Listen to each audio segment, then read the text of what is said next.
Hi, this is Tim with Paintball Tech here at Daniel Bocci's place, going over a little bit of the history of the parts on one of the original Navarone Autocockers.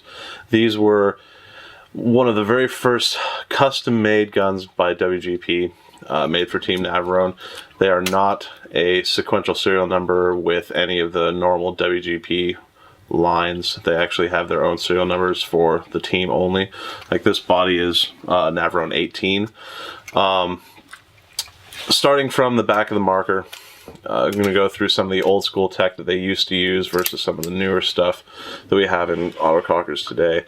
The spring system in here was the original style Sheridan springs versus the Nelson style springs that most autocockers use today. This is the original style Sheridan spring pack. You can see it's a much thicker, heavier duty spring. It's got a lot more tension on it, so it used a lot more force from the LPR to push everything back. Going a little bit farther forward in the gun, the valve system up front is one of the original style solid Sheridan valves with the Sheridan style cup seal with a steel core in it, so that way when the hammer hit this, it hit the steel part and not the brass part, which would, you know, mushroom it and damage it. A little bit farther forward on the outside of the marker, the original style timing rod would have been the non-threaded style like this, where to do your timing, everything would have had to been done just by sliding this down the rod and locking it in place with a set screw. It was a real pain to do this. That's why they invented the threaded rods, which were a lot easier to deal with, where you could just loosen a set screw, turn it a couple threads, lock it back in place, and you were good to go. Whereas this, once you put a set screw divot in there, it was really hard to move it and not have it lock back into that same spot. Up onto the barrel. This is not the original barrel that came with this marker. This is likely a Carter barrel, which is a solid stainless steel bowl style barrel, real thick walls, with the Carter style porting on it. So the stock barrel would have been very similar to this in size, length, you know, the diameter, everything else, except it was made out of aluminum and matched the anode to the gun. Now, the pneumatics were always covered with the original style shroud. These were all match anode to the guns in the same, you know, titanium gray looking finish, and they had a neoprene cover over them, just to be a little bit more comfortable to hold on to.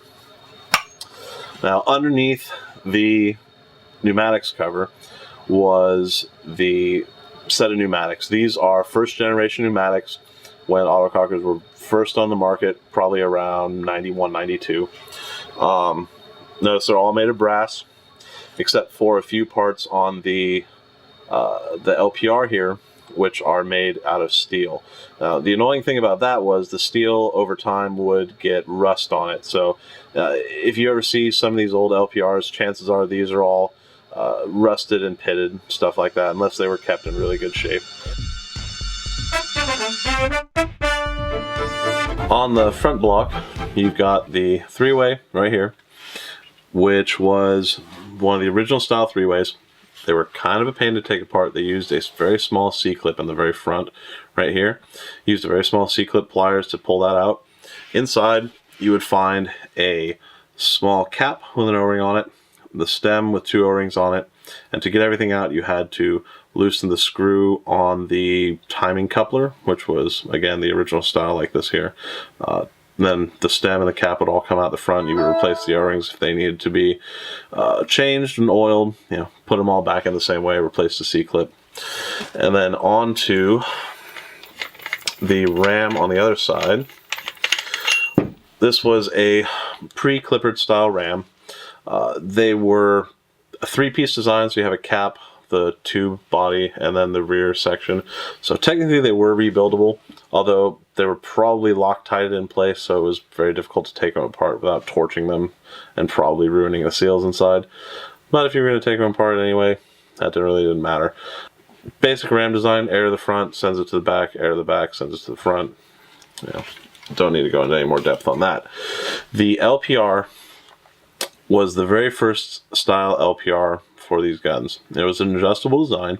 However, these were not the best regulating systems on the planet, which is why a lot of aftermarket companies like Palmer's, you know, A&S, eventually, aka Bell Sales, came out with their own designs for LPRs, which were much sturdier and worked a lot better. Inside the LPR casing, you've got the barb on the outside here. Then you have the back cap that actually screwed into the body. Then there was a silver piston that would go inside here with one flat seal that would regulate your air pressure going into the LPR. On the front side, you would have another silver piston that would go between the spring and the adjuster cap, and that would regulate your pressure going out to your three-way. Now these were very heavy springs, which made them really difficult to adjust. The original first style generation LPRs had very thin threads on the adjuster cap, which means to adjust them you had to turn them a whole bunch. They changed that design later to have a very coarse thread, so it was much easier to turn it, you know, in and out for a far distance very quickly. On the front block assembly, where the springs are on the hoses, this was a factory modification that a lot of the Autococker style blocks came with back in the day. The hose they used to use was very stiff, you know, probably a nylon style hose, and they thought that if you added, you know, these real thin springs to the outside of the hose, it would help keep the hoses from bursting, which it really didn't matter all that much. But from the factory, most of the original Autocockers came with springs on all of the hoses. These hoses you can still get. They're still a pain to use. They're very stiff, and they break very easily. The new polyurethane soft hoses are much better for this application.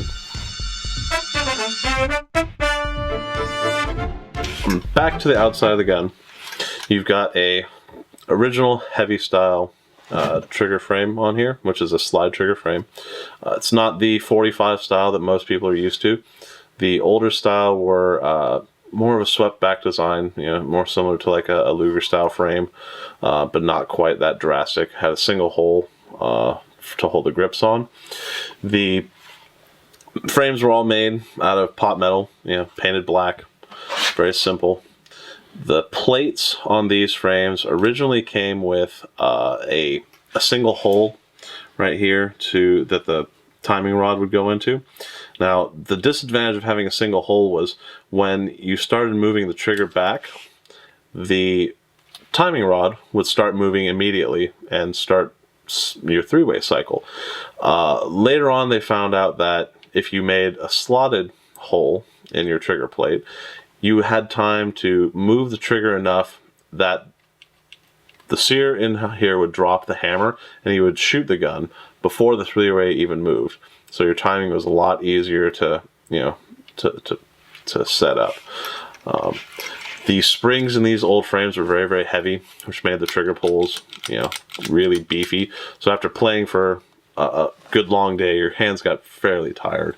Now this trigger plate is one of the newer styles with the slot on it, and it does have a trigger job done to it, probably because once again it was a team gun.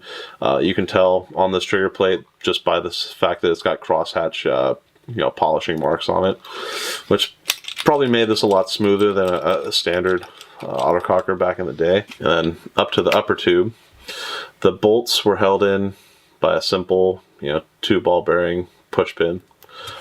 And the bolt itself was, you know, a pretty solid chunk of aluminum, and they were all open faced back in the day. Venturis didn't come into vogue until, you know, probably the mid to late 90s, which now we know an open face bolt is much more beneficial for, you know, a high flow, low pressure system, which is softer on the paint and works better overall.